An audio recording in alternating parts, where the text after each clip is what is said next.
All right, so are we talking doctors ditching the textbooks and spending all their time with VR headsets now?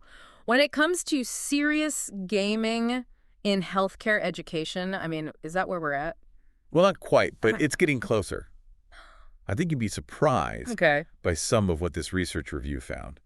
Really? Yeah, we're diving into a huge pile of studies Okay. all about games and gamification in healthcare training. So doctors, nurses, Exactly. like, It's not just about the games Mhm. themselves, but how we're using game-like elements to shake up the way we train the next generation of healthcare professionals. Interesting. So is this like a head-to-head between old school lectures and fancy simulations, trying to see what actually works to get these folks ready for the real You world? got it. It's like they threw everything but the kitchen sink at this research, comparing traditional methods with cutting-edge technology and everything in between. Gotcha. So let's cut to the chase. Do people actually learn better with games? We've all gotten sucked into a good game, but does that translate to real-world medical knowledge? That's the question, isn't it?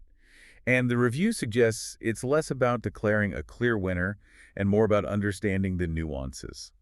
There's definitely some promising evidence that games can pack a punch when it comes to boosting knowledge. Okay, so how does that actually play out in like a study? One that really stood out to me involved primary care physicians using a game to up their game in blood pressure management. And get this, not only did their test scores improve, but the game actually helped them use specific techniques in their practice. Wait, so they played a game and it actually translated to better care for their patients. You got it. This game zeroed in on those nuanced skills, like motivational interviewing with patients, tailoring treatment plans to individual needs, all those things that make a real difference in blood pressure control. Wow. So it's more than just knowing the textbook stuff. Right, and the results back it up. Patients of doctors who used the game saw their blood pressure improve faster. Okay, so that's real-world impact right there. Mm.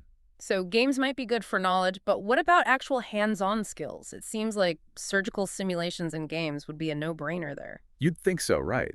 But this is where the review gets super interesting. It's not as clear-cut as you might expect. There were some studies using those commercial off-the-shelf games, think Wii or PlayStation, and they actually found some improvements, especially in surgical Hold techniques. on, are you telling me that playing Wii could make you a better surgeon? Well, not exactly. While there's some evidence that those kinds of games can help with hand-eye coordination and spatial awareness, it's not as simple as swapping a scalpel for a game controller. Right.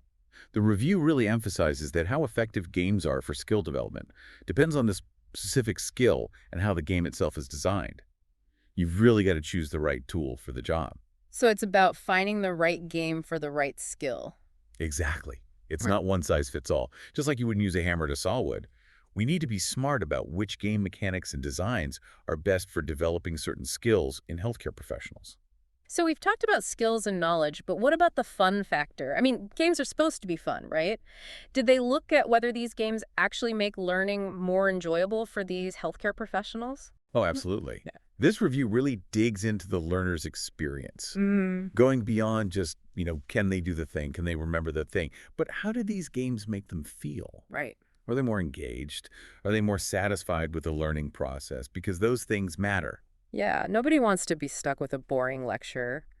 Games, on the other hand, at least they have the potential to make even the toughest topics kind of fun. Exactly. And the review found that learners were consistently more satisfied with game-based learning compared to those traditional methods. Okay, makes sense. But how does that enjoyment translate to, real-world impact? Well, one study that caught my eye looked at a game designed to help students prepare for their first time in the operating room. Whoa, talk about pressure. I can't even imagine. That's got to be nerve-wracking. Absolutely. Yeah.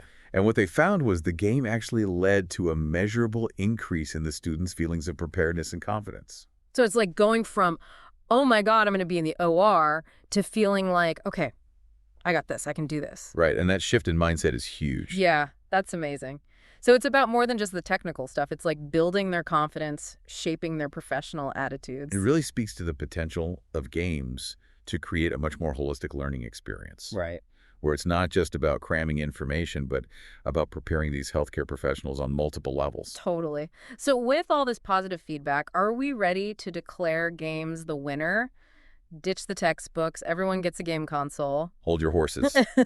While the potential here is super exciting, we got to remember this research is still relatively new. The review, as comprehensive as it is, really highlights that we need more research, especially those long-term studies, to see how these learning experiences translate into lasting benefits. Okay, so we need to see the long game, how this plays out over time. Exactly. Hmm. We're just scratching the surface of what's possible with games and gamification in healthcare training.